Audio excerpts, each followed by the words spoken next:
त्यानंतर शिंदे साहेब, त्यानंतर सुमित्रा पवार मॅडम, अंत पाहू नका मोदी साहेब, अमित शाह साहेब, अंत पाहू नका, जे आहे ते देऊन टाका. कसं द्यायचं ते आम्ही सांगितले, आंदोलनाची बंद करा. नाहीतर आता मी तर आंदोलनात आहे, परंतु इथनं पुढचं जे आंदोलन असेल खूप सिस्टमॅटिक असेल, ते तुम्हाला न परवडणार असेल ना. कुणी भरवले तुम्हाला सांगतो, ते मधुकर पिक्चर नावाचे आमदार होते साहेब.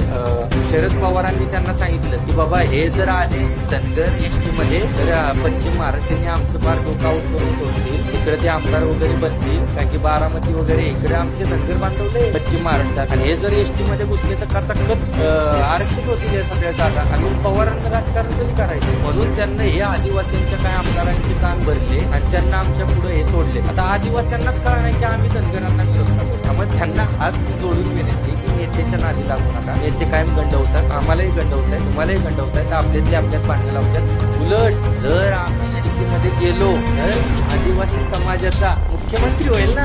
दीपक बोराडे म्हणायचे की आझाद मैदानावर एकतर धनगर आरक्षण सर्टिफिकेट घेऊन जाईल, नाही माझी डेड बॉडी काय. दीपक बोराडेंची डेड बॉडी नाही दिली सर, परंतु मला खूप वाटते आपल्या समाजाला की त्यांचे सासऱ्यांनी काल पिशी लावून दिली. म्हणजे बोराडेंची डेड बॉडी नाही गेली, पण बोराडेंच्या घरातली डेड बॉडी गेली ना. आणि हे सांगायला आम्ही तिकडे गेलोय तर आम्हाला एक 2 तास वेट करायला होती. ही आमची लायकी. 70 वर्षापासून लढतोय, माझा आजा लढला, माझा बाप लढला, मी लढतोय, आता नाही भेटलं तर आमचा नातू पण लढेल.